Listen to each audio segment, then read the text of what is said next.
Okey, Assalamualaikum. Okey, hari ini kita akan belajar tentang lakaran asas iaitu 3D dan juga 2D. Jadi ini kita awak boleh merujuk pada muka surat 92 lah pada buku teks awak. Okey, yang pertama adalah 2D. Okey, kalau kita tengok contoh kat sini, kita tahulah 2D itu adalah satu permukaan sahaja. Okey, untuk 3D kita ada 3 permukaan. Kita boleh nampak 3 permukaan. Untuk lukisan 3D awak dah belajar teknik lakaran iaitu teknik lakaran oblik, isometrik dengan perspektif. Itu adalah untuk melukis lakaran 3D. Manakala untuk lakaran 2D, awak boleh gunakan isometrik tadi, awak boleh unjurkan dan awak boleh hasilkan lakaran 2D.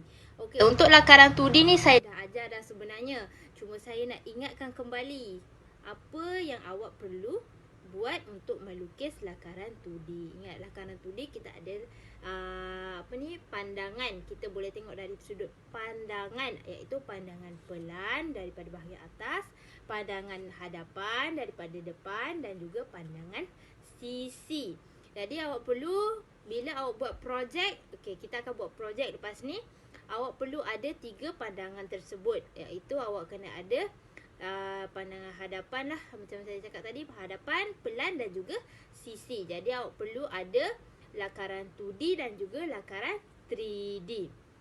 Okey, untuk tugasan awak pada hari ini adalah sangat mudah, iaitu yang pertama saya nak awak cari ahli kumpulan. Paling maksima adalah 4 orang dan paling minima adalah 2 orang lah.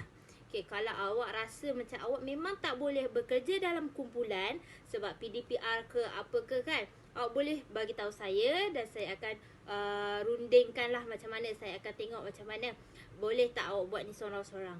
Okey, yang pertama cari ahli kumpulan. Dan yang kedua, okey, awak rujuk kepada yang saya dah berikan tu, bahan tu, iaitu awak perlu ada tema. Okey, untuk tema ni terpulang kepada awak lah. Awak nak hasilkan apa untuk pelanggan. Okey, yang saya cadangkan adalah tema awak adalah Selamat Hari Bapa. Sebabnya semalam kita dah sambut Hari Bapa, jadi pelanggan ni dia nak hadiah. Hadiah untuk bapa dia. Jadi awak kena fikirkan hadiah untuk bapa. Okey, awak rasa kalau untuk hadiah untuk bapa ni apa yang sesuai? Beg ke, stokin ke, boleh juga baju, tak kisah apa-apa pun. Jadi awak fikirkan tema. Yang tema saya cadangkan tu tadi Selamat Hari Bapa lah. Untuk mudah awak guna je tema tu. Okey, yang ketiga awak fikirkan projek yang awak nak buat. Macam tadi kita dah ada tema, contoh tema Hari Bapa. Dan yang kedua kita ada projek. Projek tu apa yang awak nak buat. Macam tadi saya cakap lah, hadiah untuk bapa. Apa hadiahnya? Pencil box boleh. Tapi kita nak bagi bapa, takkan kita nak bagi pencil box kan? Kalau macam kita nak bagi adik, mungkin boleh bagi pencil box. Okey, apa? Beg kerja boleh juga. Apa lagi yang boleh bagi untuk bapa? Apron, boleh tak nak bagi apron? Kalau lah awak punya bapa suka sangat memasak di rumah, mungkin boleh berhadiahkan apron kan. Apa lagi yang boleh?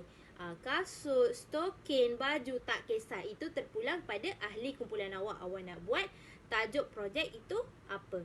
Jadi yang pertama tadi ahli kumpulan, yang kedua apa tema, yang ketiga awak kena ada tajuk projek. Kemudian yang keempat adalah lakaran. Lakaran ni saya nak awak buat secara kalau awak rujuk pada buku teks muka surat 73 ada kat situ jenis-jenis lakaran. Jadi pada hari ini yang pertama saya nak awak buat jenis lakaran contengan.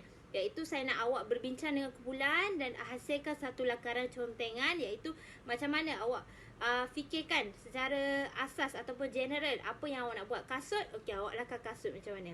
Kita ada macam-macam jenis kasut. Jadi awak fikirkan, kalau tema awak tadi untuk bapa, lakaran kasut awak tu macam mana. Takkan nak lukis lakaran kasut yang lip-lap. Takkan nak lukis lakaran kasut yang ada contengan kartun-kartun. Jadi fikir, untuk bapa macam mana kasut yang sesuai untuk bapa. Jadi yang kedua adalah lakaran yang ada 3D. 3D ni adalah lakaran apa tadi? Oblik. Kita guna teknik apa? Teknik oblik ke, isometrik ke? Iaitu hasil akhir.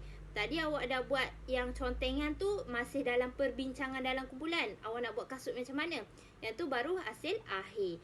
Itu sahaja tugasan pada hari ini. Jika awak semua ada sebarang soalan, boleh tanya pada saya di WhatsApp ataupun Telegram. Tak kisahlah macam mana pun.